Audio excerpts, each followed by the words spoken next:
Ya, ahora sí. Ahora sí, vale. Muy bien. Muy bien, vamos a comenzar entonces por acá.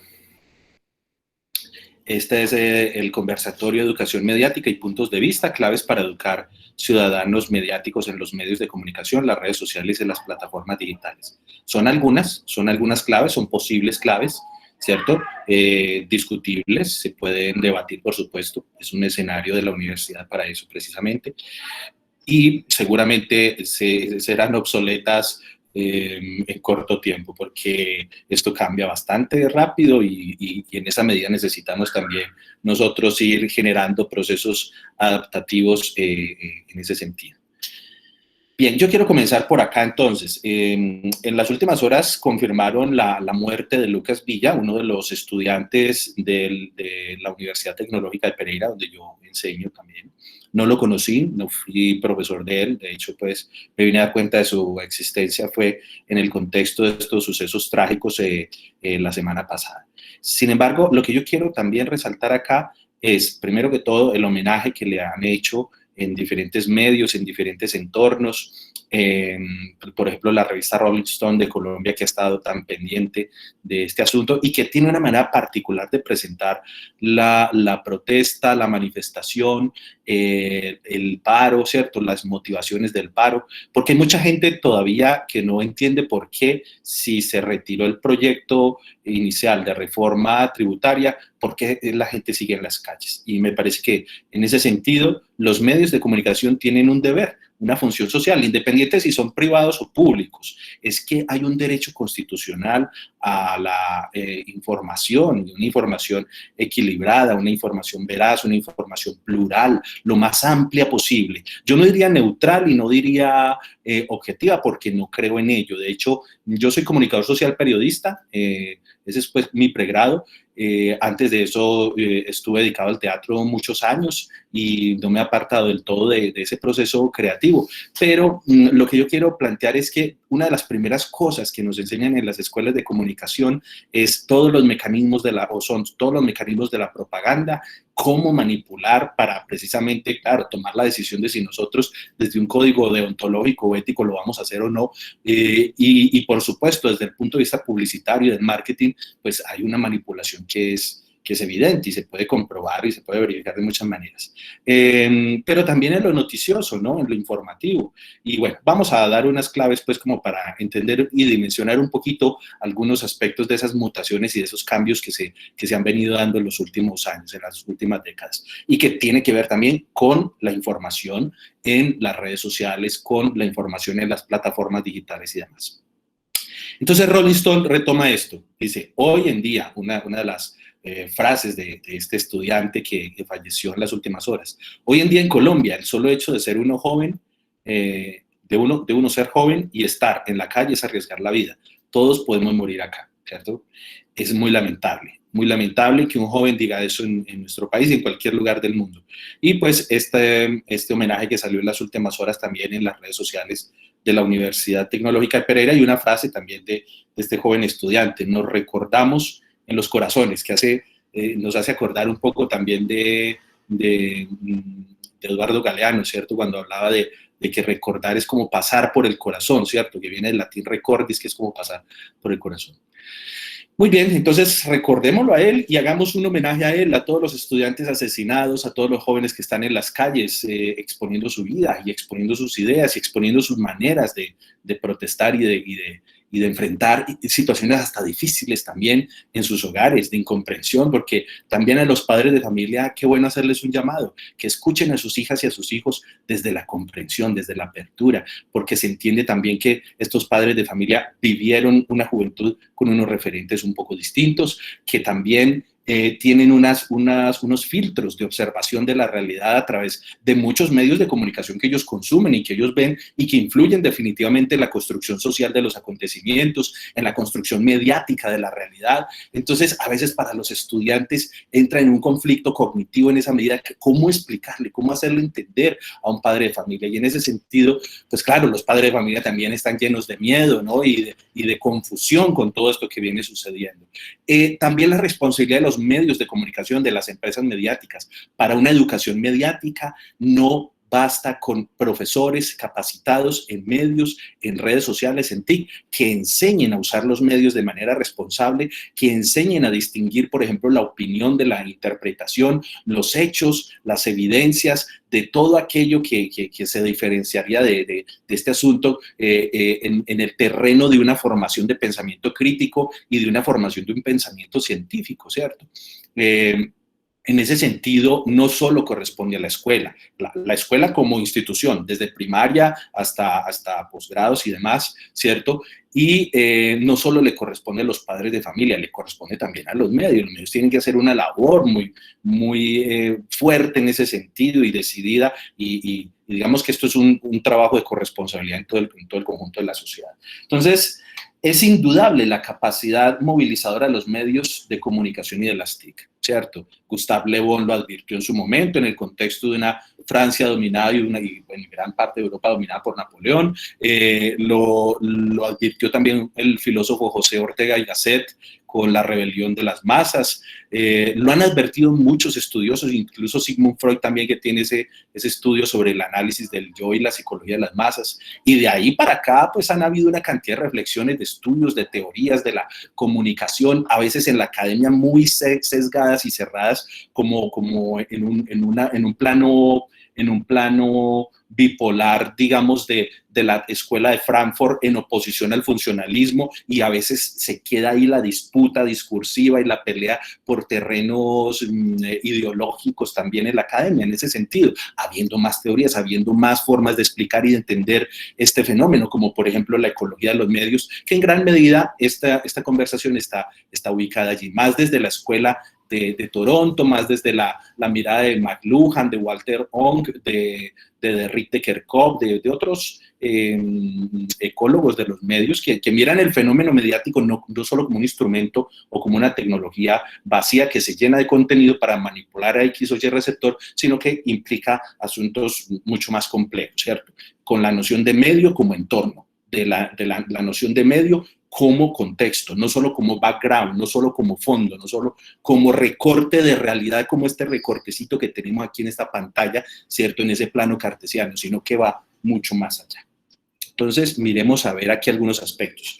Entonces, solo voy a utilizar unas portadas, ¿cierto? De revista y de periódicos, pero podríamos hacer el ejercicio también con clips de televisión, que la televisión sigue siendo uno de los medios de mayor penetración en todo el mundo y de mayor consumo en todo el mundo, ¿cierto? Y en Colombia, la penetración de RCN y Caracol es impresionante por el dinero que pagan en concesiones para usar el espectro electromagnético y el espectro radioeléctrico y llegar a los hogares por diferentes canales, no solo por internet, por redes sociales, ¿cierto? No solo por cable, sino también pues por aire. Todavía hay antenas receptoras de televisión en ese sentido.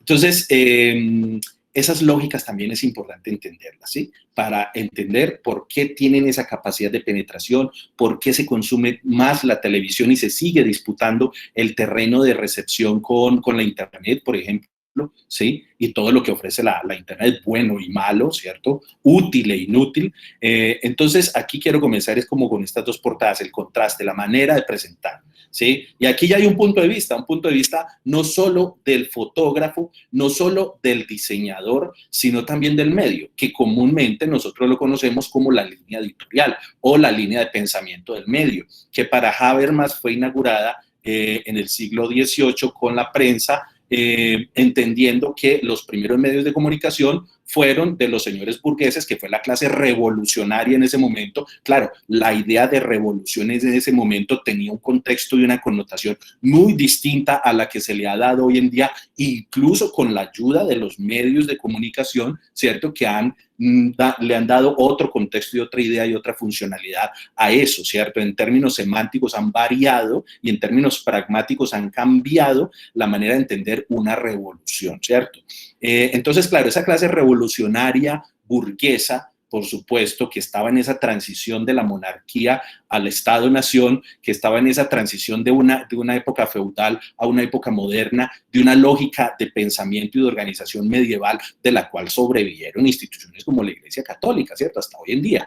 Y que hoy en día, pues, hay otros indicios como de de un neomedievalismo ya con las TIC o con el sistema mediático global y con otros aspectos ya en términos corporativos del gran capital financiero y demás.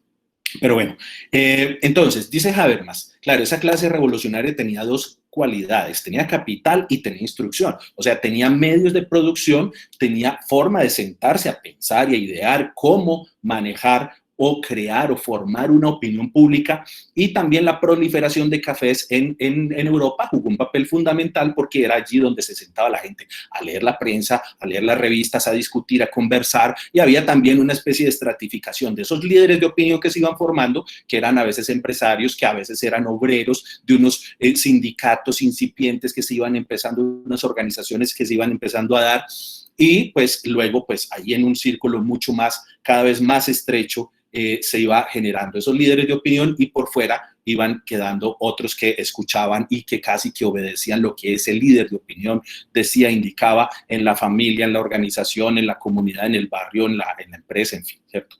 Entonces, claro, aquí hay unos puntos de vista entendidos como visiones de mundo, ¿cierto? Como Wilhelm Dilthey lo plantea en su libro sobre las concepciones del mundo y de la vida, ¿cierto? Que para él son básicamente tres: la religiosa, la artística y la filosófica, ¿cierto?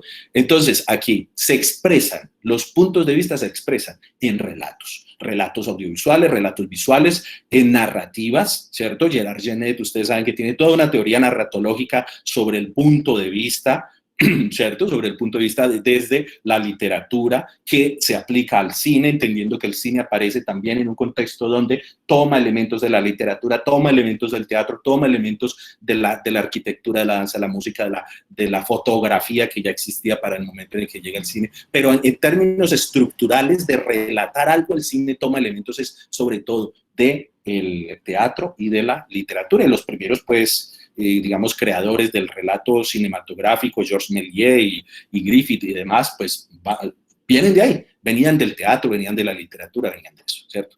Entonces, bueno, en síntesis, aquí hay dos miradas de mundo muy distintas. Y en ese sentido es importante volver sobre personajes como Roland Barthes, por ejemplo, ¿cierto? Cuando habla de la retórica de la imagen, cuando explica el plano de lo connotado y de lo denotado, o de lo subjetivo y cultural y de lo objetivo, ¿cierto? De lo que se ve, de lo que no se ve, de lo que se lee entre líneas, ¿sí? Entonces, me parece que esas claves para un educador, para un comunicador, para un medio de comunicación que haga programas que colaboren a la alfabetización mediática de la población, que se muevan en redes sociales organizaciones haciendo este tipo de lecturas y de análisis, que se den en los grupos de estudiantes, en las maestrías, en el nivel de pregrado, ojalá en el colegio, en la primaria, ¿cierto? En la educación primaria y secundaria se den este tipo de herramientas, porque si no nosotros vamos a tener una movilización social que seguramente va a carecer o a adolecer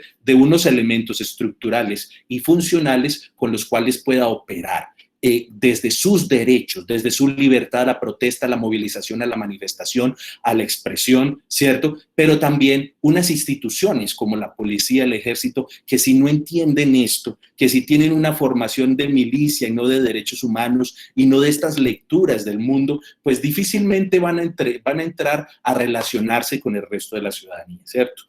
Eso solo por mencionar, a grosso modo, pues este asunto. Ahora, claro, ¿a quién le conviene una ciudadanía educada en esto y a quién no? Bueno, yo pensaría que hoy en día a todos nos conviene, a todos, incluyendo los diferentes partidos, movimientos e ideologías, bien sea de izquierda o de derecha o del llamado centro, que a mi modo de ver pues no existe, existen matices, más no un centro, pero bueno, eso es discutible, yo sé que es polémico, pero bueno, en ese sentido creo que a todos nos corresponde, ¿cierto? Aquí también, pues, una sorpresa que creo que muchos de ustedes han detectado en redes sociales, ¿no? Como que hubo un periódico popular que es de un conglomerado de familias de la costa, del valle, de Medellín, de Antioquia, ¿cierto? pues que normalmente nos tenía acostumbrados, bueno, todavía lo hace, ¿no? Pero normalmente nos tenía acostumbrados a unas portadas amarillistas, sangrientas, llenas de hechos de muerte, más del relato negro, de la novela negra, del relato judicial, ¿cierto? Aunque ese término de negro y de negra, pues también es cuestionable en términos ideológicos y discursivos, es como la denominación que tiene en el ámbito de los relatos, ¿cierto? Esa crónica roja, ¿no?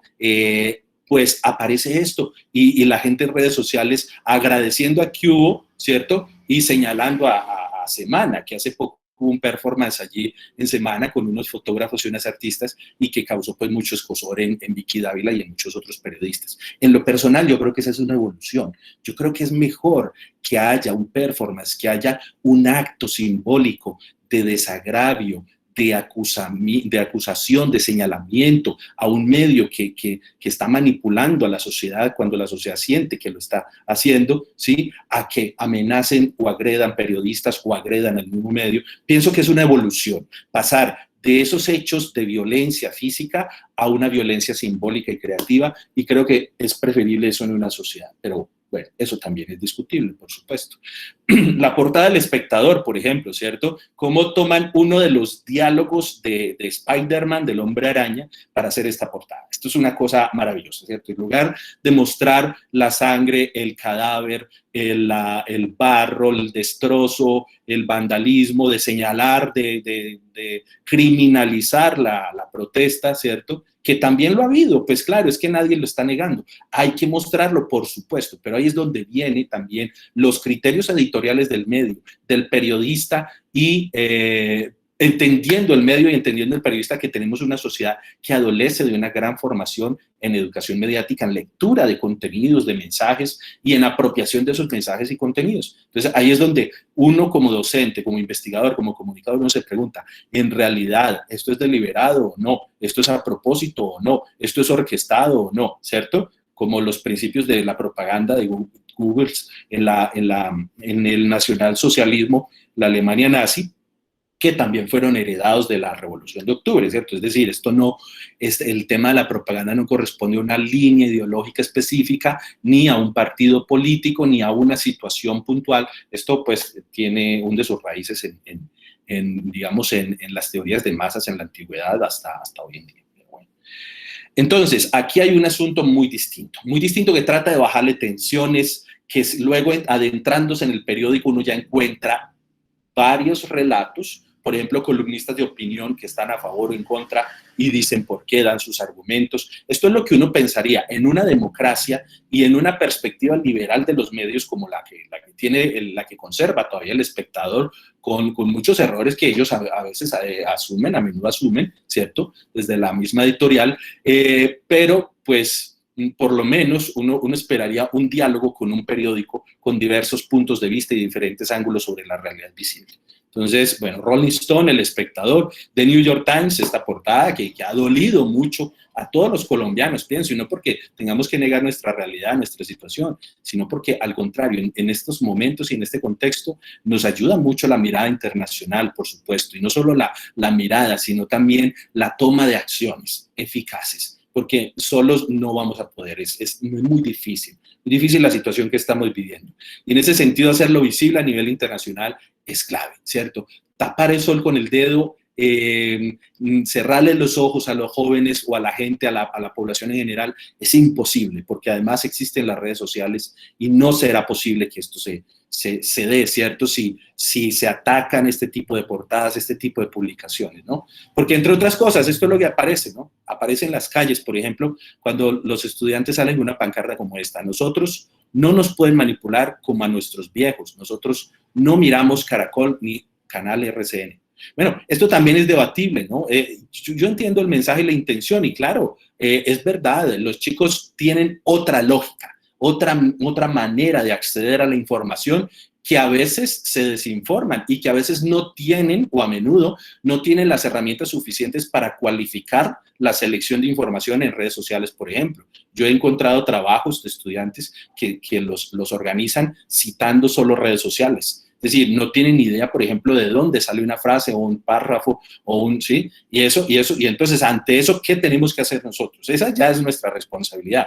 ¿Qué debemos hacer? Diseñar las herramientas para que ellos seleccionen información, tengan criterios para seleccionarla y para utilizarla de manera responsable en cualquier contexto, no solo para entregarle un trabajo al profesor, sino en cualquier contexto, cuando comenten, cuando compartan, cuando reenvíen un material, ¿cierto? Es muy conocido esta otra imagen que acompaña este cartel de los jóvenes, ¿cierto? Donde ellos, claro, progresivamente se han ido dando cuenta de que los medios de comunicación recortan la realidad, construyen el acontecimiento y son un filtro para observar la realidad, ¿cierto? Ahora, hay cosas discutibles como el hecho de que los viejos solo miren Caracol y RCN, porque también hemos visto abuelos y abuelas marchando, hemos visto abuelos y abuelas acompañando a sus nietos o acompañando, o toda la familia acompañándolos y marchando, ¿cierto? Entonces, claro, también ahí hay un asunto ya de falacias de generalización que también los chicos es importante que les enseñemos, hace parte de la educación mediática, ¿sí? La educación mediática no solo es en función de los medios de comunicación, sino de todo el flujo de información a través de bases de datos, de bibliotecas, de redes sociales, de plataformas digitales, de la experiencia cara a cara, porque la gente pasa por el barrio y por las calles dialogando, hablando. Sí saben lo que le pasó a este estudiante, sí se han dado cuenta de lo que está ocurriendo en Cali, sí ven lo que dijo el gobernante X o Y, sí ven lo que está pasando en las calles. La gente está hablando, se está generando opinión. Una de las cosas más delicadas que le puede ocurrir a un gobierno autoritario y represivo es que se prolongue en el tiempo un hecho porque progresivamente se va elaborando opinión pública. Independiente de las intenciones de manipulación y de tergiversación de los diferentes actores en el sistema mediático global, incluidos los medios y muchos otros actores dentro de ese sistema, la gente se va informando. La gente va aprendiendo casi que de manera intuitiva y conversadito, y ahora con redes sociales mucho más, va aprendiendo los mecanismos de selección de la información, ¿cierto? Bueno, entonces, ahora, ¿por qué se sigue marchando? Entonces, me parece muy diciente esta infografía que encontré en Facebook con un egresado de uno de nuestros programas académicos, ¿cierto? ¿Por qué se marcha?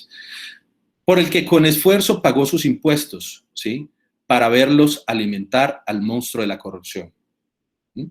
Y miren las imágenes. Imágenes, o sea, hay una competencia mediática también de los jóvenes. Cuando diseñan una infografía de estas, que no es fácil hacerla, la selección del color, las viñetas, toda la narrativa, la capacidad de síntesis, porque esta también es una generación de síntesis, es una generación de pensamiento sintético y de multitarea, de multitasking, que en función de los mensajes que elaboran, es una generación audiotáctil, diría Marshall McLuhan, en obras como El medio es el mensaje, donde pues están viviendo en una simultaneidad de lecturas, de interpretaciones, de información, que en muchas ocasiones va en detrimento de la información, porque el exceso de información también desinforma, ¿sí? No solo de manera intencionada a través de los medios se desinforma o a través de los diferentes escenarios del poder formal y del poder real, como diría Foucault, sino también a través del exceso de información. Entonces, también debemos formar a los estudiantes, a los jóvenes,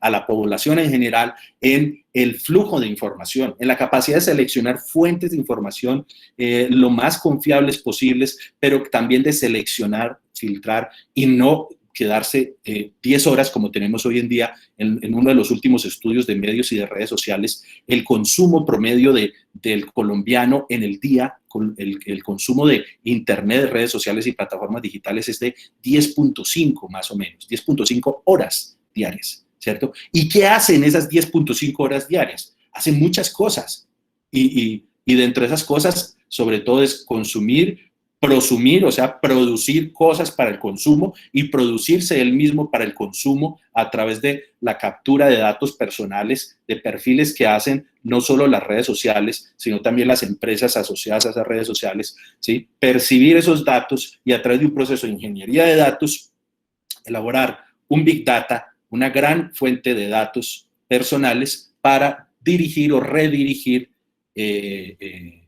mensajes de consumo, de servicios, de bienes de consumo y demás. ¿cierto? Esa lógica del prosumo que advertía Alvin Toffler en la tercera ola en 1980, es una lógica que estamos viviendo, ¿cierto? Y es cuestionable, habría que ver hasta dónde es útil, hasta dónde está afectando los derechos humanos, ¿no? En diferentes escenarios, y hasta dónde está afectando la percepción que tenemos de realidad, la manera de comunicarnos, ¿cierto? Y hasta dónde nos está encerrando en una clausura cognitiva, en una burbuja desde la cual todos disparamos el discurso, la palabra, la afrenta, el señalamiento, la estigmatización, el estereotipo, y nos quedamos más o menos satisfechos o insatisfechos en eso que denominaba Anthony Giddens la seguridad ontológica, cuando él hablaba de una experiencia mediatizada, de una experiencia mediática, ¿no? En la sociedad contemporánea, en la construcción del yo, ¿cierto?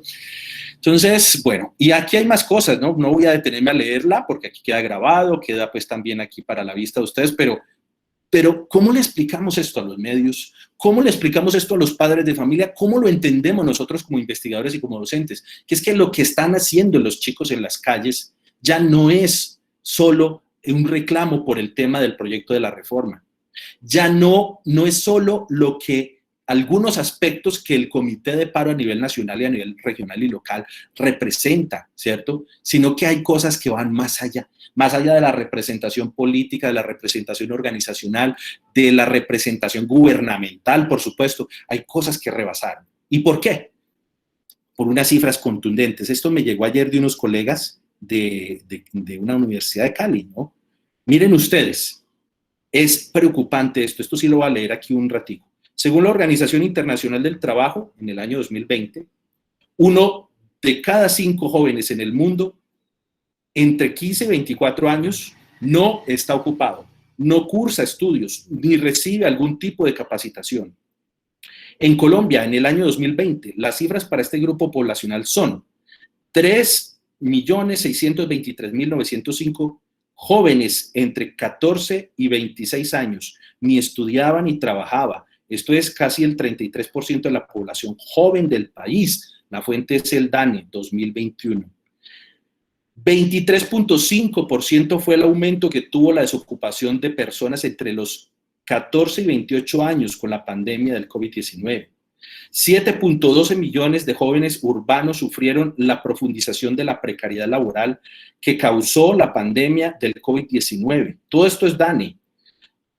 1.600 millones de niños y jóvenes en todo el mundo en el 2020, eso fue más o menos a mediados del 2020, porque yo he sido consultor de la UNESCO en temas de educación mediática, y este dato ya lo tenían consolidado más o menos en junio, julio, si mal no recuerdo.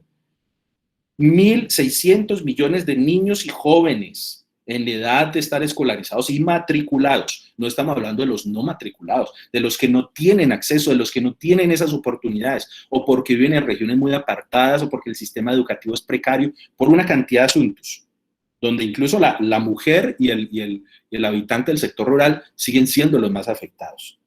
Interrumpieron su educación producto de la pandemia.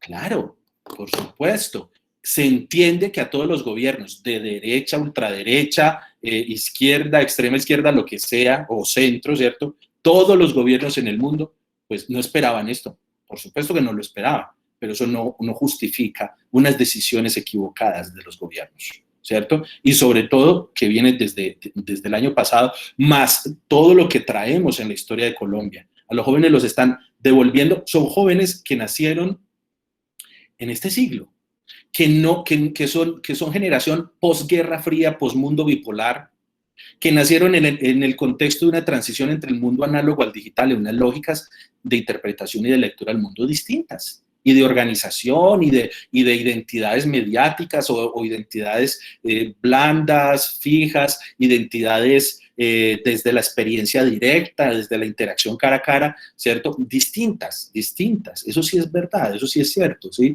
Y en ese sentido, miren esas cifras. Para mí, estas cifras nos hablan de todo lo que está ocurriendo en Colombia, de lo que ocurrió o lo que está ocurriendo en Chile, de lo que está ocurriendo en todo el mundo, en el mundo entero. Entonces ahí es donde también hay decisiones gubernamentales que deben de ser mucho más concretas, mucho más, menos tímidas, ¿sí? Y con ese temor de perder el control y de perder el dominio y el poder y la hegemonía de algunos partidos, bueno, pues esto, si sigue así, va a ser más grave y más difícil de recuperar y va a cobrar más vidas. Porque no, el problema aquí no son los discursos, los relatos, los lenguajes y los signos, sino cómo a través de ellos se canalizan unas decisiones equivocadas, se canalizan unos estereotipos, una estigmatización y se canaliza también la criminalización de unos derechos como es la protesta pacífica, ¿cierto? Pero también cómo a través de eso se niega y se invisibiliza nuevamente y se deja ya en la opacidad una realidad que está desbordada. El estallido social en Cali y en muchos otros lugares es producto de esta crisis. Es una crisis mundial. Y si no hacemos algo, bueno, en la educación mediática necesitamos hacer visible esto. Y necesitamos también generar propuestas, ¿sí? Generar propuestas. Entonces, sigamos. Aquí hay un meme basado en Doña Florinda, que me parece pues genial, luego lo podrán mirar. Voy a avanzar un poquito. Para, bueno, ya son cosas que ya he dicho y no voy a detenerme en ello, pero pues como les digo, quedará en el video para verlo con más detalle, ¿sí? Esta es una situación también real. ¿A quién le pertenecen las ciudades? ¿Quién tiene acceso hoy en día, por ejemplo, en el eje cafetero, a los derechos, ¿cierto? ¿Cómo los jóvenes están haciendo parte de esto, ¿sí? De esta construcción de sociedad en nuestra región, por ejemplo, que es una de las más afectadas, ¿sí? No solo por la crisis cafetera y por el proceso de globalización y por la apertura económica que llevó a la quiebra tantas empresas medianas y pequeñas, y eso tiene y bueno, y la transición de un sector agroindustrial que es el que más genera empleo a uno de servicios, no, bueno, podemos mencionar una cantidad de variables. Si no, esto es contundente. 56% de la población nacional vive en un radio de 200 kilómetros a la redonda, ¿sí? En el eje cafetero. Una ciudad de Pereira, por ejemplo, que crece y se expande hacia Cerritos Valle, que es una de las tierras más costosas del país, o hacia el sector de Condina, hacia Armenia, y son ya ciudades aisladas prácticamente. Digamos, el centro ya se volvió un escenario de disputa de otras cosas. Hoy en día van al centro de Pereira y encuentran que una cantidad de negocios que quebraron en la pandemia han sido ocupados por negociantes de celulares, tablet y de accesorios. ¿Por qué? Bueno, pues es que uno de los mayores consumos de tecnología hoy en día está en ese sector, ¿cierto? Pero además ahí, en esa población, en ese 56% de población concentrada en esta región, hay muchas preguntas por hacerse y hay muchas soluciones que plantear. No solo desde el gobierno, desde los medios, desde la academia, la sociedad en general. No podemos ir por la vida así como sin darnos cuenta qué es lo que está pasando, qué es lo que está mutando, qué es lo que está cambiando. Los medios, bueno, pues yo solo quiero pues plantear esto. Creo que la educación mediática debe ir orientada también a distinguir la opinión de las evidencias, la opinión de la información. En los medios cada vez es más frecuente que en lugar de de informar, se opina, ¿sí?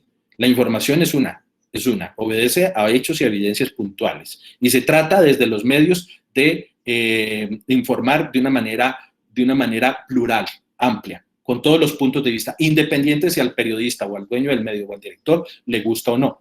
Porque cada uno de nosotros tiene nuestras creencias, nuestros filtros, nuestras preferencias, nuestras opciones, ¿sí? Nuestros sesgos también ideológicos y cognitivos. Entonces, en ese sentido, un ejercicio deontológico, ético, que uno aspira pues que se dé en los medios es informar con pluralidad, con pluralidad. Claro, ahí hay otras consideraciones, ¿no? Lo que mencionaba Ignacio Ramonet hace unos años con el modelo CNN, pues él le denominó así el modelo CNN, ¿no?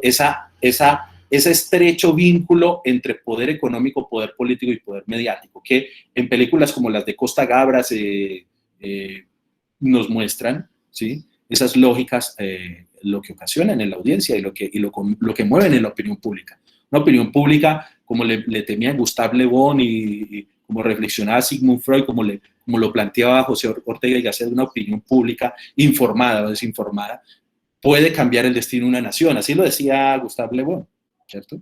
Y eso es aterrador para el gobernante y eso es aterrador para muchas instancias del poder. Una educación mediática orientada a distinguir también la interpretación de los hechos.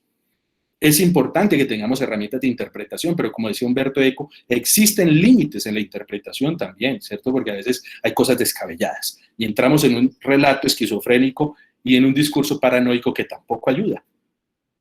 Y muy bien, y claro, y el ejercicio de enseñar en fuentes de información, las diferentes fuentes de información, ¿cierto? Pero ¿cómo una fuente de información va a ser la opinión de alguien en una red social? Bueno, no sé, creo que eso es algo que hay que enseñar también, ¿sí? Muy bien. Y ojo, solo traigo este diagrama, ¿sí?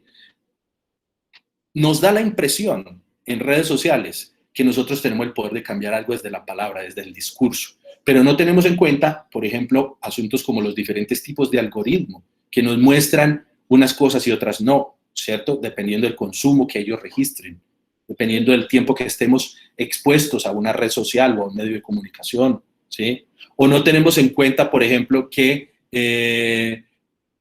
esa participación en redes se puede hacer cualificable, se puede hacer rica, puede ser muy provechosa en la medida en que se creen también grupos de trabajo desde las mismas redes, elaboración de videos, elaboración de infografías y de audios y de programas a partir de lo que se discute allí, ¿cierto? Porque si solo nos quedamos retuiteando, comentando, ¿sí? Hacemos el juego de servir como amplificadores para los llamados discursos de odio, las noticias falsas y demás, pues creo que la contribución no es en el sentido en el que nosotros quisiéramos. Y tampoco convencernos de que en realidad allí hay una democracia real, ¿cierto? ¿Sí? Lo que nosotros tenemos en redes sociales es un simulacro de democracia, en realidad no es tan eficaz, no lo es, todavía no, ¿cierto? De hecho, porque si censuran un tuit de Donald Trump, ¿sí?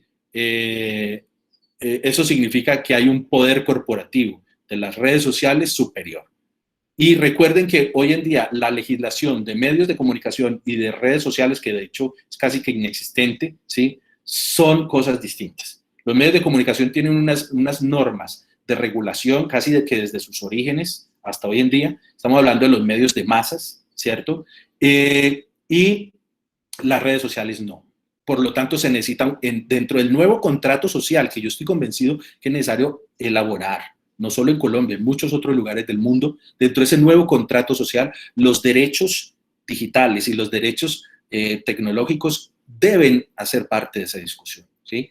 Porque en su momento, claro, el cuarto poder, los medios hicieron parte de estos tres poderes como vigilantes, se supone, ¿no? Pero cada vez es menos real esto, ¿sí?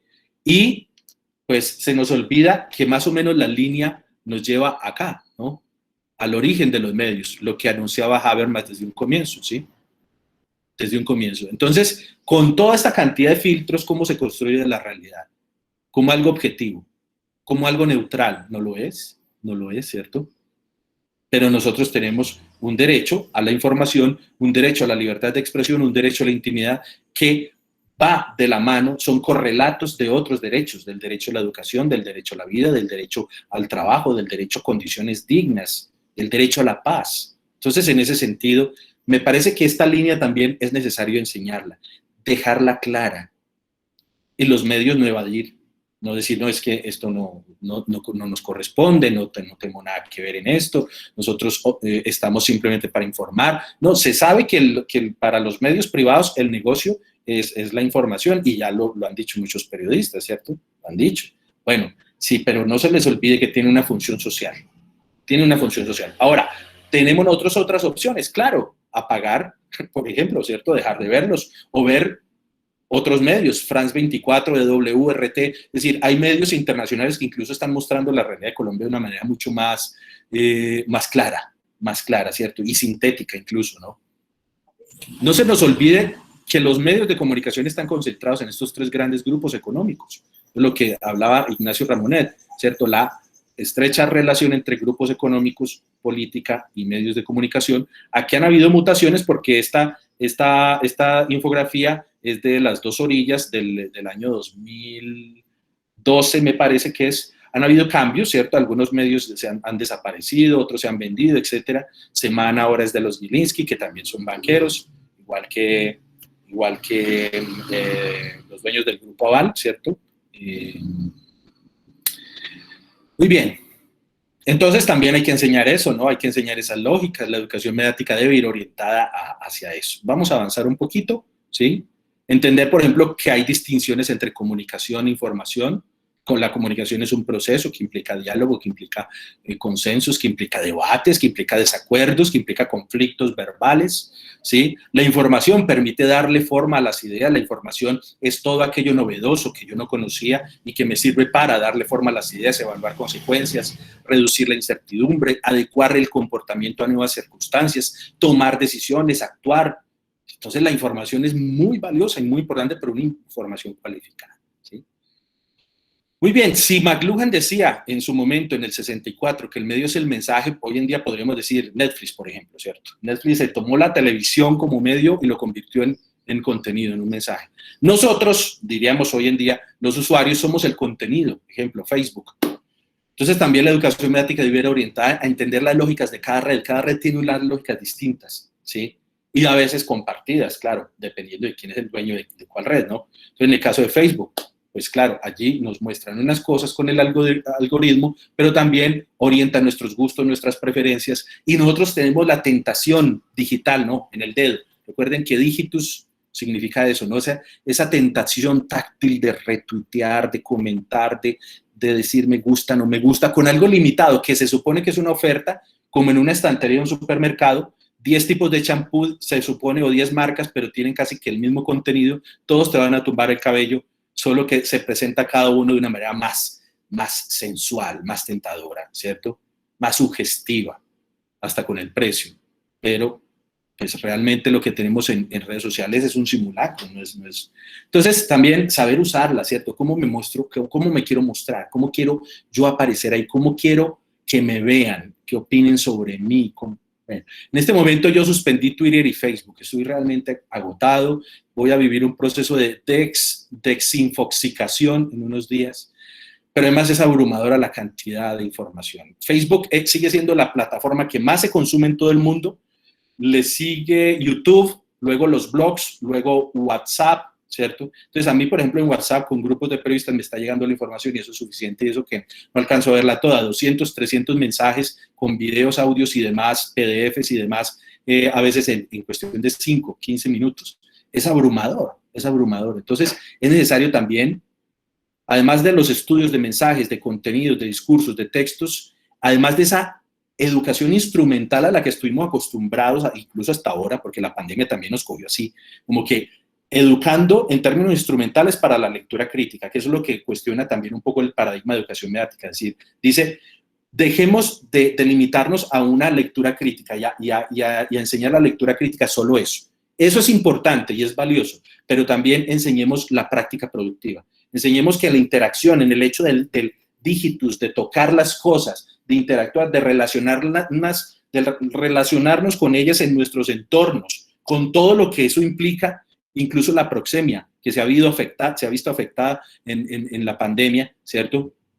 Esa proxemia, esa vida íntima, esa vida privada, se ha visto afectada. Eso enseñémoslo también, cómo tramitarlo, cómo mejorarlo, porque si no, miren, con todo lo que está ocurriendo adicional, el modo de vida de cada uno, la situación existencial y cognitiva de cada uno agrava en términos de salud mental, en términos de interacción, en términos de acuerdos. Es decir, empiezan a despertar, a brotar una cantidad de microviolencias y de asuntos supremamente difíciles de tramitar y de manejar. Entonces, una educación mediática debe concebir eso, no solo la lectura de contenidos y de mensajes, no solo la lectura de textos y de discursos, no solo la práctica productiva, que el niño en esa mirada del supuesto nativo digital de Prensky, que también ha sido replanteada por muchos estudios, ya hay gente que dice esto es una mentira, es una etiqueta que se vendió para vender más tecnología y tal, ¿cierto? Incluso vender discursos, digamos, desde la academia, para algunos que están convencidos de que los nativos digitales sí son una realidad. No, hay estudios que han comprobado que las habilidades que se desarrollan cuando a un niño se le suelta la tablet, el celular desde pequeño, no son las mismas que se desarrollan leyendo y escribiendo a mano, ¿cierto? Y sin embargo no quiere decir que sea inútil o que no hay que dárselo, ¿no? ¿En qué momento? Entonces hay que entender qué habilidades se desarrollan con una cosa, qué habilidades con otra. Recuerden el documental de Netflix, El dilema de las redes sociales. Cómo nos manipulan a través de las redes y cómo algunos de estos jóvenes de la escuela de Palo Alto, del Valle de Silicio, del Silicon Valley, han reconocido incluso que a sus propios hijos no les dan un celular y una tablet hasta después de determinada edad. Y ellos trabajan en eso y viven de eso y crean las aplicaciones. Entonces, creo que también vale la pena mirar eso. Finalizo con esto, la educación mediática, ¿no? En diferentes ámbitos de la educación formal, no formal e informal, ¿cierto? La trabajamos hoy en día muy de la mano con la comunicación, con la perspectiva de Mario Kaplun y de Pablo Freire, de una educación dialógica, participativa y relacional para el diálogo, para la emancipación, para un individuo con capacidad de autonomía, como dice Michel Foucault en las tecnologías del yo, que se conozca a sí mismo y se haga cargo de sí mismo, en función de otros, por supuesto, de la sociedad, pero y en oposición a esa educación instruccional, bancaria, repetitiva para la obediencia, la sumisión, la reproducción, ¿sí? Entonces, voy cerrando con esto, claro, los puntos de vista entendidos no solo como un lugar desde el cual yo veo, sino qué es lo que yo veo. ¿Qué es lo que yo veo? Y la distinción de ver, que es biológico, a la mirada que es cultural y a la visión de mundo que es desde el punto de vista filosófico, estético y espiritual, es un asunto mucho más denso y profundo, ¿cierto? Que se elabora con el tiempo o no se elabora, ¿cierto? Que se expresa en la ubicación, en el lugar o emplazamiento. Por ejemplo, cuando un fotógrafo toma, ¿cierto? En contrapicado, ¿sí? O en picado, quiere decirnos algo. Desde aquí, desde el SMAT o desde los estudiantes o con los estudiantes a un lado y el SMAT al otro, nos dicen cosas distintas, ¿cierto? O desde la focalización en el narrador, en los diferentes tipos de narrador en la literatura o en el cine, claro, se expresan en los diferentes modos de relatos que hay en la sociedad, ¿sí? Pero ¿qué se expresa ahí? Se expresan deseos, necesidades, intereses, sesgos, estereotipos, clausuras cognitivas. ¿Sí? Se expresan muchas cosas que creo que también la educación mediática de la mirada debe ir orientada también a esto, ayudarle a los jóvenes, a los niños, a los estudiantes, a los adultos a descubrir este tipo de cosas, porque lo que tenemos es eso, es una clausura cognitiva, un cierre que no nos está permitiendo ponernos de acuerdo, dialogar, llegar a unos acuerdos mínimos, ¿cierto? Y aquí les estoy pasando unas diapositivas del currículo de educación de alfabetización mediática e informacional de la UNESCO. Esta es la primera versión del 2011, está en PDF, en varios idiomas, creo que más o menos en 10 idiomas, en las páginas de la UNESCO, se los puedo compartir con gusto, aunque es de acceso gratuito. Ya salió el segundo este año, ¿sí? Y en ese sentido, pues, uno de los elementos, uno de tantos de la educación mediática sería educar la mirada, educar los puntos de vista para, pues, no llegar a esto, a la nueva Babel. Es que estamos en la nueva Babel, ¿no? En un lugar donde no nos ponemos de acuerdo mientras atrás, mientras en la sombra, mientras los magnates están allá viendo cómo se cae el mundo y están pescando en río revuelto con todos sus analistas de datos, ¿sí? Y se va estrechando esa pirámide de acumulación de capital mientras las bases, tanto la clase media y de ahí para abajo, estamos sufriendo un proceso de degradación y de precariedad humana, material, simbólica, sin precedentes. Entonces, les dejo esas inquietudes y les dejo estas recomendaciones. ¿Qué podemos hacer? Apagar, silenciar nuestras redes, a veces descansar, ¿vale? ¿Cierto? Desactivar, dejar en visto es lo más agresivo, pero pues a veces toca, ¿no? Expresarlo, decir mi molestia, no me gusta que me compartas esto, te pido el favor, no me tengas en cuenta en estas cadenas que desinforman, que tal. Bloquear ya es lo extremo, ya es porque hay una agresión ya que implica eso, ¿cierto? ¿Qué podemos hacer frente al consumo de medios y de redes? Una dieta mediática, elaborarla, elegir. ¿Qué redes? No tenemos por qué meternos a todo, no tenemos por qué seguir a todos. Vale la pena ser selectivos, ¿sí? Horarios para informarse y seguir haciendo otras cosas en la vida cotidiana, ¿sí? Seguir preparándonos como si fuéramos a salir a trabajar, así nos toque desde la casa, seguir haciendo el ejercicio, seguir haciendo los rituales más elementales, lo más artesanal, hay que volver a la artesanía del espíritu, creo que es clave. Verificar la fuente, eso es muy valioso. Hoy en día hay una gran recomendación, los que vayan a grabar videos, por favor, digan la fecha, la hora, el lugar, para que no se tergiverse la información o no se utilice información de otros contextos y de otro momento. Verificar la información, monitorear la información, ¿cierto? Seleccionar uno o dos medios. Hay uno recomendado, la Fundación Carisma, Colombia Check, vive haciendo chequeos de noticias falsas. La Fundación Cabo ofrece seminarios, pero también hoy, creo que en este momento están en un conversatorio sobre alfabetización mediática. El Espectador hace cosas. Desde mi grupo de investigación, Edumedia 3 también hacemos cosas. Mutante también es un grupo, una organización que está haciendo cosas. Temblores, ORG también está haciendo cosas. Entonces, ahí les dejo esas recomendaciones, les dejo esas inquietudes. Les agradezco mucho su escucha y no sé si todavía nos queda tiempo de preguntas y de conversaciones, porque la verdad me extendí, pero traté de ser lo más sintético posible. Muchas gracias. Muchísimas gracias al profe Diego por su análisis tan detallado sobre los medios. Vamos entonces a dar un espacio para el conversatorio y la modalidad de participación es a partir de pues, levantando la manita. Entonces veo que ya alguien levantó la mano, Manuel Antonio, y luego sigue Nicolás. ¿Qué tal, profesor? Muchísimas gracias por su presentación. Llegué con una pequeña demora, entonces espero no hacer una pregunta tonta, o sea, una pregunta que ya he respondido, y si lo ha hecho, dígalo rápidamente y no me ofenderé. Yo tenía una consulta, yo soy peruano, yo hago parte de un colectivo de educación de medios que fue creado a inicio de este año para llenar un vacío, ¿no? Porque en realidad en el Perú la respuesta a la crisis de las fake news viene más bien desde acciones de fact-checking, que nosotros lo definimos de esta manera, ¿no? Por un lado, acciones top-down y bottom-up, ¿no? Top-down, que sería el fact-checking, y bottom-up, que sería la educación de medios. Y una cosa que a nosotros nos llama mucho la atención es que como peruanos, como colombianos, chilenos, mexicanos, etcétera, tenemos la particularidad de vivir en un espacio geográfico donde, salvo por Brasil y Surinam, todos hablamos la misma lengua, ¿no? Y Guyana, bueno. Todos hablamos la misma lengua y un contenido de educación de medios creado en lengua hispana aquí podría tener un impacto a nivel continental, ¿no? Entonces, yo tenía una pregunta. ¿Usted qué opina de la idea de crear iniciativas de educación mediática para el espacio hispanoamericano, ¿no? ¿Es eso posible o cree usted que los contextos también de comunicación son demasiado diferentes como para hacer una cosa coordinada a nivel del continente? Esa es mi pregunta. Muchas gracias.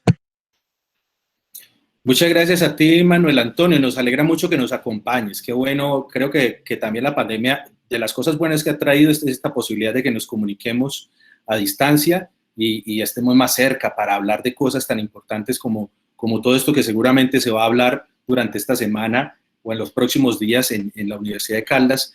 Y para responder a la pregunta, yo pienso que no solo es posible hacerlo, sino necesario. Es muy importante hacerlo. Porque mira, si hay algo valioso es que como sociedad nosotros debemos ir generando y depurando cada vez las redes de trabajo que estamos haciendo, hacerlas cada vez más amplias y más ricas en puntos de vista, en ángulos sobre la realidad visible y no visible, porque eso hace que también fortalezcamos desde el punto de vista humanista y desde el punto de vista social la posibilidad de que sobreviva lo que nos hace humanos, lo que nos hace mejores, lo que permite que nuestra especie todavía esté viva en este planeta, en este universo, y garantiza también que los derechos humanos los protejamos y que pues redactemos otros si es necesario hacerlo.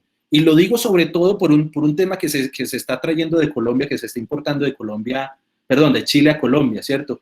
El discurso neofascista de la revolución molecular disipada, que es como una tergiversación de las teorías de Guattari y de todos los filósofos de mayo del 68, ¿cierto? De todos los deconstruccionistas.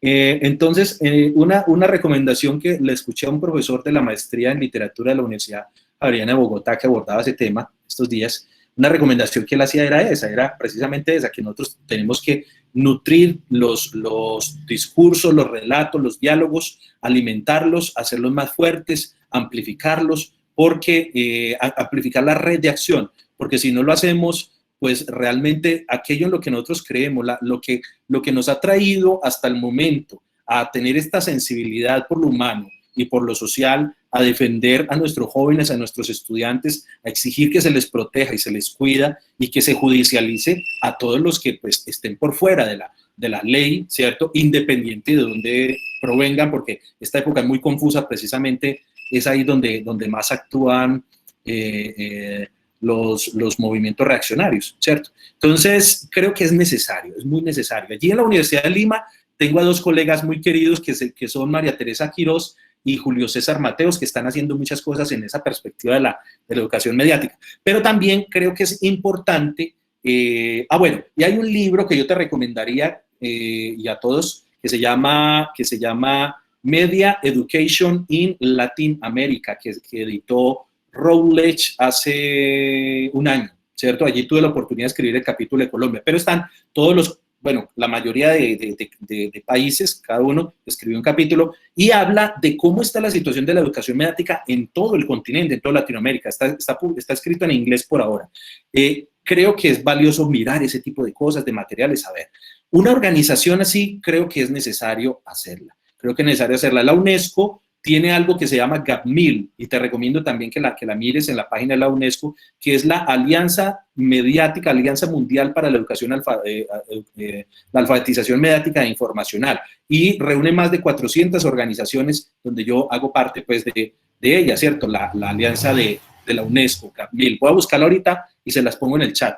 Y de pronto también con tu organización hacer parte de esa red. Y aquí nos coordina la oficina de Quito y la oficina de Costa Rica, y nos van enviando cosas, nos van enviando material, nos van enviando invitaciones a reuniones, a celebrar la Semana de la Alfabetización Mediática en el mundo. Bueno, creo que es importante.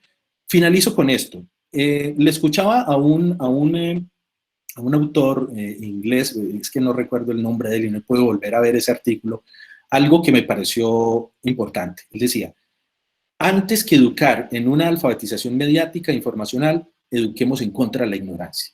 Y claro, yo trabajo, una de las líneas de investigación de mi grupo es la educación mediática, el tema que traje hoy, y es el tema de la tesis doctoral que estoy terminando de escribir. Y estoy convencido de que es muy importante, pero también estoy convencido de que lo fundamental es atacar la ignorancia, porque la ignorancia hoy en día se ha convertido en un valor, en el valor del relato neoliberal y del sujeto neoliberal, que para mí es el prosumidor. Ese es el sujeto neoliberal de hoy en día. Y la ignorancia como valor. Esto me parece muy preocupante. Y no solo lo vemos en la actitud de algunas instituciones, de los gobiernos, lo vemos en los mismos políticos, lo vemos en congresistas que llegan falsificando títulos, ¿cierto? Y lo vemos en muchos escenarios de la vida. Me parece que ahí hay un asunto que debemos nosotros también pensar y tomar acciones. Listo, entonces seguimos. Gracias a Manuel y al profe por la intervención. Le damos la palabra a Nicolás, que había levantado la mano, y si alguien más quiere participar del conversatorio, por favor, levante la mano. Bueno, hola, profe, compañeros, compañeras. Agradecerle mucho, en serio, por todo como nos ha ampliado toda esta cuestión de los medios. Yo creo que eso es fundamental. Aprovecho pues para hacerle también a usted una invitación que vamos a estar difundiendo entre hoy y mañana, y es que tenemos también otra conversación el jueves, curiosamente con el fotógrafo que usted trajo a colación con lo de la revista Semana, porque esa que hizo la comparación entre Rolling Stone y la persona que tomó esa foto de revista Semana, que no le pidieron permiso para esa foto, bueno, Santiago Botero de acá de Pereira, esa foto de hecho fue acá en Pereira. Entonces vamos a estar conversando con él sobre este tema, ¿no? Sobre narrativas visuales de resistencia. Entonces todos y todas invitadas. Y me surge una pregunta respecto a todo lo que comentaste, profe, que me hizo mucho ruido el tema de los derechos. O sea, considerar de pronto que en las redes sociales y en todas estas cuestiones mediáticas existan derechos, ¿cómo nos posiciona frente a eso? Quiero decir, implicaría que todas estas normativas de por sí sean excluyentes. ¿A qué voy? Es que nos han, en toda esta cultura es, mis derechos empiezan cuando terminan los del otro. Pero es que yo siento que con la inmediatez de estas redes sociales, con toda la variedad de información que recibimos, pues eso es muy difícil de controlar. No sé qué ejemplos existan o qué alternativas hay para que de verdad uno pueda tener derechos en el uso de las redes sociales o los medios. Y traigo un ejemplo a colación y es el tema de, no sé si vieron videos de lo que sucedió en Cali todo este tiempo, y es, en un video sale la persona diciendo que me quemaron el carro, tal cosa, tal, y al lado le ponen el otro donde la persona sale disparando, bueno, estas cosas, y es ver un contraste. Ahí, ¿quién tiene el derecho a informar? ¿Quién tiene el derecho a manifestarse? Entonces, eso fue lo que más ruido me generó y agradecería que de pronto nos pudieras ampliar sobre toda esta guerra de redes sociales que se está gestando en este momento. Gracias. A ti, muchas gracias por pues, la invitación, la organización de este conversatorio también y la pregunta. Mira, Nicolás, son muchas cosas, son varias cosas, ¿cierto? Voy a tratar de responder con algunas ideas. Una de ellas, ustedes recordarán el escándalo de Cambridge Analytica y la comparecencia de Mark Zuckerberg en el Parlamento de la Unión Europea y en el de Estados Unidos, en el Congreso de Estados Unidos. Yo vi parte de esa comparecencia, ¿cierto? Yo vi parte de esa comparecencia, escuché las preguntas, las respuestas, analicé los gestos, analicé mucho el lenguaje icónico en general, el gestual, el lenguaje prosódico, todo, ¿cierto? Lo primero que a mí me llamó la atención es cómo por primera vez en la historia el dueño de una red social comparece en un parlamento, ¿cierto? Pero no es investigado. O digamos, bueno, hubo unas investigaciones allí, pero precisamente para eso lo llamaron, para que respondiera, para que compareciera. Y luego no cambió mucho la cosa. Yo creo que antes las modificaciones que se hicieron de Facebook, por ejemplo, con el algoritmo, los beneficiaron, ¿sí? ¿Y quién controla eso? ¿Quién controla a los dueños de Facebook, de Twitter, de WhatsApp, que son los mismos de Facebook, de Instagram? ¿A quién los controla? ¿Quién hace verificación? ¿Cuál es la entidad gubernamental en cada estado-nación, en cada continente, a nivel global, que les hace verificación, ¿cierto?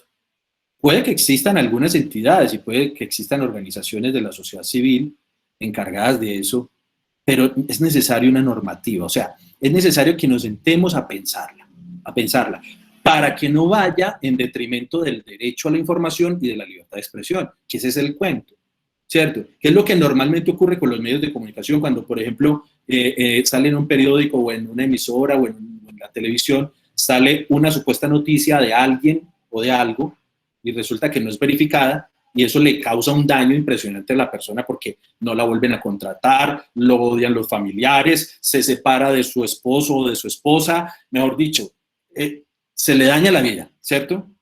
Y luego, ¿quién vuelve a construir una vida que se ha hecho todos los días, paso a paso? Con confianza, con diálogo, con polémica, con debate. ¿Quién? ¿Quién? Ninguna cifra paga eso. Ninguna cifra paga eso. ¿Sí? Entonces, claro, el medio se ve obligado a rectificar, ¿cierto? Hacer una rectificación. Eso es un ejemplo. ¿Y las redes sociales? Digamos, si se da una noticia falsa y circula una noticia falsa o manipulada, por ejemplo, en el caso de los videos, se muestra un fragmento de un video, no se muestra todo y todo el contexto. En el medio existe un editor, ¿sí? Entonces existe un consejo editorial, se reúne la gente, dicen, bueno, vamos a tratar estos temas el día de hoy o esta semana, vamos a desarrollar eso, ¿cómo lo vamos a hacer? Así. El director o la directora generalmente organizan y dicen, bueno, usted fulanita va a esto, fulanito va a esto, o usted continúa en esta investigación, entonces sígala, listo. O le dicen, para esa investigación, por X o Y razón, a veces por influencia política o económica sobre el medio, ¿cierto? Hay una línea editorial y hay unos filtros. Hay un corrector de estilo, hay un jefe de redacción que cada vez es menos, porque a los periodistas hoy en día les dan, por ejemplo, en los periódicos, en las revistas, un espaciecito y llénelo. Y a veces lo llenan es con cables que llegan de France Press, por ejemplo, ¿cierto? O de alguna agencia internacional, que recuerden que las agencias nacieron en el contexto de la guerra, precisamente para producir contenidos que eran cantidad de contenidos y dispararlos para todo el mundo en cables, ¿cierto? Entonces, le dan un pequeño espacio, casi que ni tiene que pensar lo que tiene que escribir ahí. Entonces, bueno, aún así, todavía existen unos filtros y una editorial y una línea editorial. ¿Quién es el que edita el video o cuál es la perspectiva, la línea editorial o la línea de pensamiento del que hace el video disparándole a unos indígenas, por ejemplo, o incendiando un vehículo, o ya con el vehículo en cenizas? ¿Quién es el editor? Pues el usuario. ¿Y quién está ganando con esto? Entre otras cosas, los que más ganan son las redes sociales, son los dueños de las redes sociales, porque ellos lo que hacen es convertir todo ese flujo de información en dinero, ¿cierto? En acciones en la bolsa, va creciendo por el uso, por el flujo de información, porque esto va de la mano con publicidad, ¿sí? Con clics, con una analítica de interacciones, que es lo que le venden a las empresas. Es decir, nuestras interacciones, nuestras preferencias, nuestros gustos, que no son creados por nosotros, son creados en gran medida por los medios de comunicación y las redes. Son modificados, son modelizados. Nuestra subjetividad digital, nuestra identidad digital modificada, producida por los medios y por las redes. Luego nos la venden y nosotros la estamos comprando. Y entonces, ¿quiénes ganan? Las redes, las empresas que ponen a circular publicidad, mientras nosotros nos estamos simbólicamente acabando, encerrados en una caja negra, sin ventana, donde todo el mundo grita a la vez y nadie se escucha. Eso es más o menos la imagen que yo tengo de Twitter, de Facebook, incluso de WhatsApp. Es una locura, es una locura. Es una locura porque además las asimetrías que tiene la historia de vida con los medios, la historia de la mirada de cada uno de nosotros, tiene unas asimetrías que nosotros cuando nos ponemos a estudiarla, mire, ahorita que estamos en el seminario de la maestría, en el seminario de relato audiovisual autobiográfico, cuando nos ponemos a verlas en la línea de tiempo, vemos las asimetrías y las formas de representación tan distintas en un mismo sistema mediático global que cada vez, gracias a la inteligencia artificial, de la cual yo digo, hay muchas bondades y muchas ventajas, pero dependiendo de quiénes vayan a ser los dueños de esas inteligencias artificiales a escala global, veremos lo bueno, lo malo, lo bonito y lo feo, ¿cierto? Muy pronto lo veremos. Entonces, cada vez adquiere más autonomía en términos de inteligencia, de que ella sola resuelve cosas, ¿cierto? Todavía no resuelve todo lo que podemos resolver nosotros. Resuelve a gran velocidad cosas procedimentales para las cuales nosotros nos tomamos mucho tiempo. Pero hay otras decisiones que implican la ética, que implican la moral, que esas inteligencias todavía no resuelven. Entonces, solo empiezo por ahí. Luego, vámonos por la biometría, vámonos por la identidad biométrica y la vigilancia. Lo que ocurre en los centros comerciales, en diferentes lugares donde han instalado cámaras, donde te registran y analizan, ¿sí? ¿Qué temperatura tienes? Y luego esas imágenes, ¿dónde quedan? Yo pregunté en un centro comercial, ¿y esas imágenes qué las hacen? No, eso se borra. ¿Quién me garantiza que se borre? ¿Quién? La geolocalización, ¿cierto? Cuando yo estoy consumiendo una aplicación y el GPS me ubica a través de su relación con las antenas y luego con los satélites, ¿cierto? 6 satélites, por decir algo. Recuerden que Colombia no tiene un solo satélite, pero por encima de nosotros pasa el espectro electromagnético, que es como la zona más eficiente para las telecomunicaciones en el mundo. Entonces nosotros alquilamos satélite y tenemos ese bien natural, intangible, que es supremamente rico, riquísimo. Esto tiene mucha relación con la nueva ley de tecnologías de la información y la comunicación, que era necesaria, pero no como quedó en muchos aspectos, donde le entregan el espectro electromagnético a unas multinacionales y hoy en día, cuando nosotros pedimos un mínimo vital de Internet, por el uso de ese bien que nos pertenece a todos nosotros, no nos lo dan, por ejemplo, no nos lo dan, ¿cierto? Entonces, cuando nos geolocalizan, ¿cierto? Ahí hay una trazabilidad biométrica. Cuando, por ejemplo, vamos al aeropuerto en Bogotá y nos leen la retina. Eso ya era supuestamente obligatorio, pero eso lo pelearon algunas organizaciones y eso lo dejaron ahí como optativo, el que quiera, ¿cierto? El que quiera salir rápido de todo ese proceso de entrada con el pasaporte y tal, entonces no pasa por ahí. El que no, pues hace la cola y espera, ¿cierto? Entonces también es como la persuasión, ¿no? En la demora y todo. que finalmente lleva a mucha gente en el desespero. Bueno, no, entonces hágale, tómeme ahí pues el registro en la retina y quién queda con esa información, cómo la manejan, quién maneja la geolocalización nuestra. En las redes sociales, todo lo que comentamos, todo lo que hacemos, todo lo que decimos, no solo lo utilizan los dueños de las redes sociales para vendernos como contenido y luego vendernos el contenido, sino que además nos están perfilando. ¿Quiénes? Bueno, pues aquí ya lo hemos visto en Colombia, cómo perfilan a periodistas, a líderes de la oposición.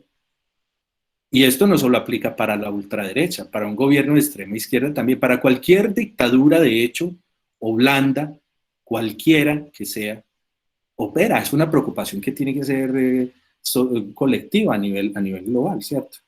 Entonces, sí debemos sentarnos a escribir un contrato para esos derechos. La Fundación Carisma ha hecho unos avances, ha planteado unas cosas, ha cuestionado, por ejemplo, Coronap, la aplicación del gobierno. ¿Qué se hace con esos datos privados de la gente cuando lo obligan a entrar ahí y poner sus daticos, ¿cierto?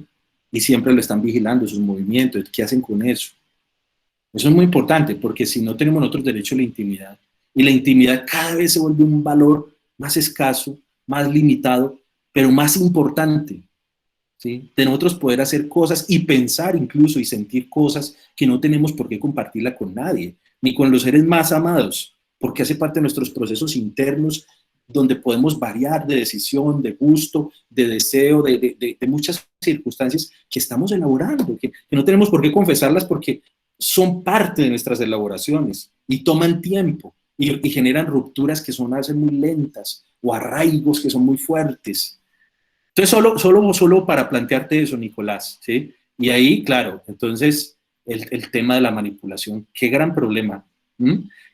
¿Qué hay que hacer por ahora, Nicolás? Necesitamos, como lo planteó nuestro amigo peruano también, organizarnos. Necesitamos tener grupos de investigación, organizaciones de la sociedad civil que empiecen a mostrar las diferentes caras, las diferentes posiciones, ¿sí? Y ahí han aparecido videos, claro, como tú lo planteas, ahí van circulando los videos, ahí van mostrando, pero eso tampoco cambia la forma de pensar de estas personas que creen, por ejemplo, que el país no le pertenece a los indígenas, por ejemplo, ¿cierto? Cuando los indígenas estaban aquí hace mucho tiempo, hace más tiempo que nosotros los mestizos, o que los mulatos, o que los ambos, o que cualquiera de las mezclas que se dio pues en todo ese proceso de invasión. Entonces necesitamos un nuevo contrato, yo creo. Pues yo cerraría ahí por ahora, pero podemos compartir más adelante otras ideas, les puedo en otro escenario y en otro momento por correo compartir experiencias de cosas más puntuales que se han venido haciendo, que ya se están haciendo. Hay logros. Twitter ha ayudado un poquito. Twitter ayuda un poquito. Twitter ahora usted no retuitea de inmediato, sino que Twitter le pregunta, ¿está seguro de compartir esto ya? ¿Lo quiere leer primero? Esas son las acciones. ¿Por qué no lo hacen si tienen los cerebros, si tienen la capacidad, si tienen el músculo financiero para hacer un diseño de una interfaz más democrática? ¿Por qué no lo están haciendo? Es que no lo están haciendo y podrían ayudarnos a seleccionar esos discursos de odio, a esas noticias falsas. Se puede diseñar, es que tenemos con qué diseñar, ¿cierto? También a castigar un poco a la gente, ¿sí? Un tiempo. Bueno, usted está insultando, usted está haciendo esto, obligarlos a poner su nombre y su imagen, ¿no? Pero se escudan detrás de cuentas falsas, por ejemplo, ¿cierto? De identidades que no corresponden a la realidad, para atacar, para molestar, para tergiversar información. O sea, todo esto tiene tantos elementos que lo que pasa es que se le dejó a las grandes corporaciones de redes sociales y de plataformas digitales, se les dejó todo el terreno abierto, todo el mercado, por el tema de la economía de mercado, de la mano invisible que regula y autorregula la ley de la oferta y la demanda. No, yo creo que eso también tiene que ir de la mano con otras cosas. Está bien que tengan su empresa, está bien. Yo no digo, bueno, que desaparezcan los banqueros, bueno, pero es que también hay cosas obscenas en nuestra sociedad y me parece que debemos hacer algo, ¿no? Así es, muchísimas gracias, profe, por su intervención. Gracias a Nicolás y a Manuel pues, que dieron también su participación en el conversatorio. No sé si alguien más quiera participar, si de pronto, no sé, el profe Juan tiene algún comentario o alguno de los estudiantes o participantes quiera decir algo. No, yo me quedé un poco con tareas pequeñas que uno puede asumir. Por ejemplo, me puse a buscar portadas. Me pareció muy eh, llamativa la portada de Semana. Yo antes leía Semana y desde que la compró Gilinski no volví a abrirla ni a darle un clic porque cada clic que les doy los enriquece. Entonces no, ni siquiera volví, borré el acceso a Semana para no, porque el clic ya es una cosa importante para ellos. Pero esa portada me llamó mucho la atención. Yo creo que hay que hacer ejercicios ahora en la Asamblea de Profesores. Este movimiento ya tiene bastantes resultados interesantes. Está deconstruyendo el autoritarismo, volviéndolo manifiesto. Apareció el racismo antier evidente de las clases dirigentes y el clasismo de los blancos de Cali. Pero entonces, yo, más que meterse en grandes proyectos de deconstrucción, yo creo que hay que hacer pequeños proyectos de deconstrucción, hacer evidente la arbitrariedad comunicativa que hay en la portada de Semana o en las otras portadas. Ese es un solo trabajo. Como la comunicación se volvió corta y no, digamos, las interfaces por las que nos comunicamos son de comunicación rápida. Yo creo que hay un poco de tareas que uno puede asumir con pequeñas cosas. Por ejemplo, yo estoy trabajando alrededor del Twitter de Omar Yepes sobre los indígenas que salieron de su hábitat natural. Ese solo Twitter ya es un solo, no necesito más material, Micho. Esa enunciado en Twitter de menos de 140 caracteres ya es problemático para hacer un ejercicio analítico y expresar un ejercicio contundente de reflexión sobre qué es lo que hay ahí. Entonces me pareció muy interesante. Realmente después me embolaté viendo la primera parte de su conversación, profe, le agradezco mucho su planteamiento, pero digamos esto nos invita a hacer tareas concretas. Por ejemplo, la imagen de la silla vacía de dónde están concentrados los medios. Esa imagen contiene muchísimo trabajo, pero tiene una potencia gigantesca en términos de la concentración.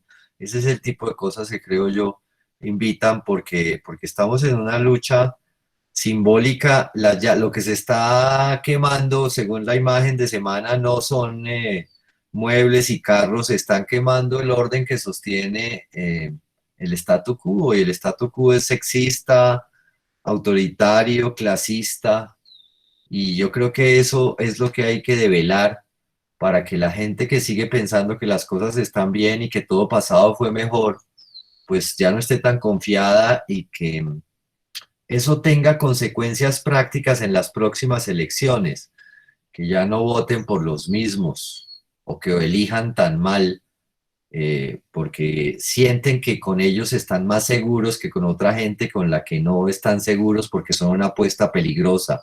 Yo creo que ese es el escenario en el que, además de destruir, tenemos que construir un escenario de seguridad, porque lo que vamos a tener en este año es una guerra entre recuperar la seguridad que el clasismo, el sexismo y el racismo les ha dado a los mayores y a la gente que efectivamente vota, y las inseguridades que produce el estar escogiendo gente que quién sabe a dónde nos va a llevar, y vamos a tener una guerra mediática de miedo terrorífica, ¿sí? Yo eso planteo. Muchas gracias, profe. profe. No sé si alguien más o el profe quiera replicar, el profe Diego, si alguien más quiera participar, comentar. No, agradezco mucho el comentario, los aportes del profesor Manuel, porque realmente estoy convencido que hay acciones que podemos hacer nosotros como ciudadanos mediáticos, digamos, como dirían las filósofas españolas, ¿no? Adela Cortina, Victoria Camps, que estuvo trabajando muchos años aquí en Manizales con varias instituciones. Entonces es necesaria una ciudadanía mediática, es necesario el derecho a la pantalla, no solo para ser espectadores, sino también protagonistas en la pantalla, ¿no?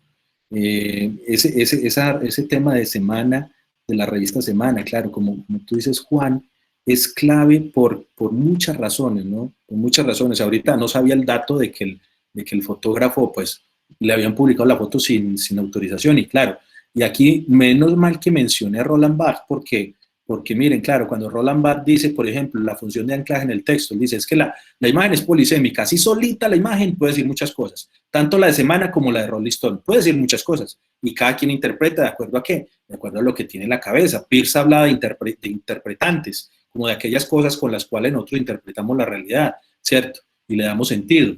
Pues eso pasa, ¿no? Entonces ya Semana tiene también un nombre y es un símbolo por muchas cosas, Rolling Stone también. Ahora no la consumen las mismas personas, ¿no?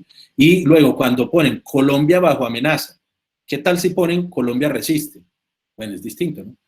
Entonces, me parece muy interesante, y muchas gracias, profesor Juan Manuel, el comentario, porque estoy convencido de que eso, ante la inmediatez, el análisis sintético, pero que, y tú lo dices muy bien, eso toma mucho trabajo. Hacer esa infografía de los grupos económicos, eso toma mucho tiempo, eso no se hace rápido, solo la investigación para producirla. Entonces también eso va de la mano con el llamado pensamiento visual, ¿cierto?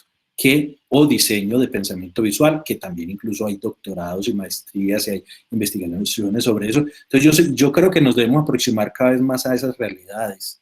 No entregarnos de manera pasiva e ingenua a las tecnologías, porque también esto ocurrió en la pandemia a muchos profes que le daban la espalda a los medios porque consideraban que era una cosa que no meritaba mucha reflexión, que era más o menos medio vergonzoso. Ahora yo no les quito la razón, porque claro, realmente a veces da mucha pena lo que se ve en Semana, lo que se oye en RCN, lo que, bueno, no sé, da vergüenza, da mucha vergüenza, ¿sí? Y el trabajo que están haciendo medios internacionales, uno como que siente un descansito, como que los medios se van a salvar, ¿sí? Porque también creo que es muy importante que los medios se fortalezcan, solo que están cambiando. Por ejemplo, las audiencias ahora están pagando los medios, entonces también eso es importante. Ahora, ¿hasta cuándo? ¿Hasta dónde?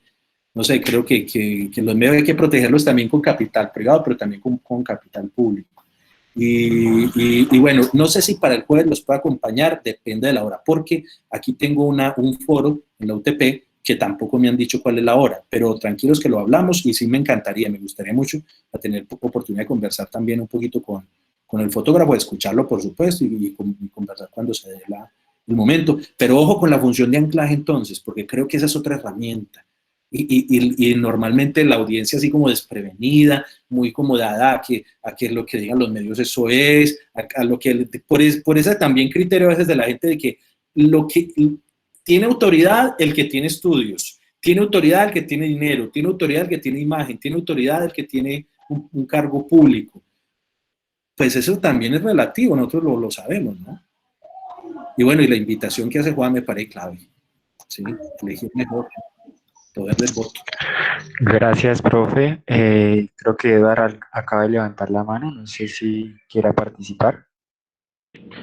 Hola, buenas tardes. Profe Diego, muchísimas gracias por esta ponencia. Yo creo que nos muestra mucho sobre el impacto que tienen los medios hoy en día y cómo debemos ser muy selectivos con la información, tener mucho cuidado porque a la par están buscando la forma de meternos el discurso de que hay un desabastecimiento en las ciudades, de que nos estamos viendo afectados por el paro, entonces ya quieren poner a la ciudadanía en contra de sí misma. Y yo creo que es donde hay que tener cuidado, ¿cierto? Saber qué fuentes buscar. Y yo creo que los jóvenes hoy en día están compartiendo de todos los medios. Entonces esto es como un llamado también para todos los chicos y personas que se dejan llevar mucho por las redes de WhatsApp. Por ejemplo, mi mamá o los adultos también se dejan llevar muy fácil por esto y hay que saberles llegar y saber qué contenidos consumir. No, nada más, yo creo que es muy importante estos espacios de diálogo y me parece muy interesante que la maestría se haya puesto a la par con la situación actual del país y no, muchas gracias. Muchas gracias, Edward, por tu comentario. Yo creo que... disculpa que te interrumpí, Daniel. Tranquilo, profe, tranquilo. Que muchas gracias por tu comentario, Edward. Y claro, mire, no es fácil, por ejemplo, explicarle algunos temas a los adultos, ¿cierto? A nuestros padres, a nuestros abuelos, hay unos que tienen mayor plasticidad que otros, ¿sí? Para entender esto, para asimilarlo, pero es necesario buscar las herramientas también, porque ellos también están preocupados, están interesados. Hay unos que son muy hábiles en redes sociales y para utilizar incluso su celular o la tablet o el computador, pero hay otros que no, ¿cierto? Les cuesta más trabajo. Entonces, yo también hago el ejercicio con mi mamá a veces cuando ella me plantea una inquietud y me dice, ve, me mandaron de Facebook tal cosa, y le dije yo, ¿en dónde? Le digo yo, en Messenger, ¿en dónde se lo pusieron? En el muro. No, que aparece acá. Le digo yo, no, ma, esa es en la sección de noticias, y le explico. ¿Cierto? Entonces, a veces con hojas, con las herramientas que tenga a la mano, con una historia, con un cuento, o sea, busquemos la manera también, ¿cierto? Yo también me voy por esta vía de Juan. De hecho, la decidí desde que yo estaba estudiando comunicación social, periodismo.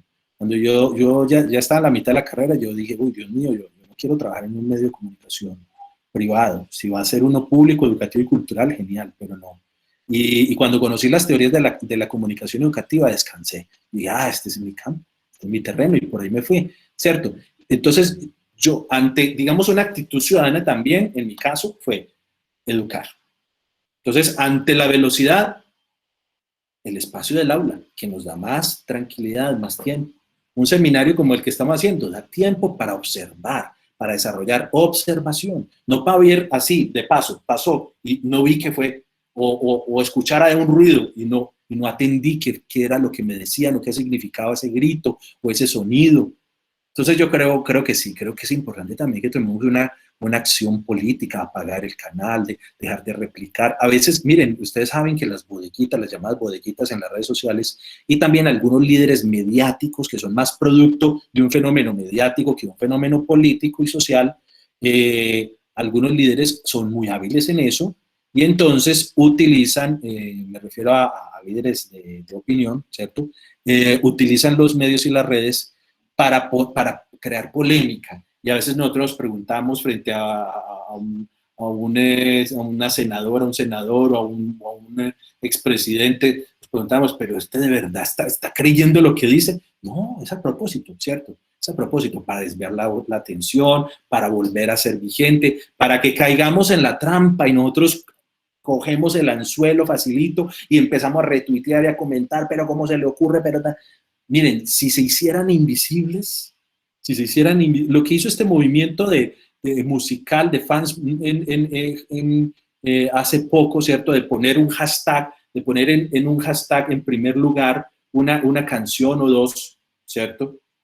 Para invisibilizar a otros trending topic de temáticos de políticos que querían atacar el paro, ¿cierto? Eso es una acción política, eso es activismo bien interesante. Hay que mirar un poquito también ese fenómeno.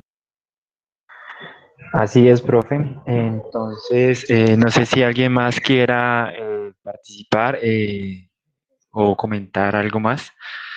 Si no es así, pues de todas maneras extenderles la invitación a la Asamblea General de la Maestría, en donde pues estaremos con profesores y estudiantes analizando y pues discutiendo la situación que se vive también en miras a la movilización de mañana y del sábado, que también está convocada. Aparte, invitarlos nuevamente al conversatorio del día jueves con este fotógrafo que el profe trajo aquí la portada y que es invitado por Nicolás. Es el día jueves a las 5 de la tarde. Nosotros vamos a estar compartiendo la información por nuestras redes sociales como Facebook e Instagram. También hacerles la invitación para que estén pendientes y nos sigan en nuestros canales de comunicación. Estamos brindando pues toda la información y toda la actividad de la maestría. Y también extenderles la invitación para que envíen sus propuestas, si quieren dirigir un conversatorio, si tienen algún tema, alguna propuesta o un tema que les interese abordar. Les voy a dejar el formulario para la propuesta aquí en el chat. Y sí, para que se animen a participar de los conversatorios. Entonces, si no hay más por decir, nuevamente agradecerles por la participación, por el tiempo. Vimos una gran acogida en este conversatorio, alrededor de 22 personas se conectaron. Y esperamos que sea así y mucho más hayan muchos más asistentes el día jueves y en la reunión de la asamblea mañana. Entonces, ya les acabo de dejar el link de la propuesta en el chat. Muchísimas gracias nuevamente a todos por su asistencia. El profe, ¿quiere decir algo? No, feliz tarde. Muchas gracias a ustedes. Bueno, muchísimas gracias y nos veremos pronto. Gracias a todos y a todas. Gracias. Gracias, profe. Gracias, chao. Gracias, chao.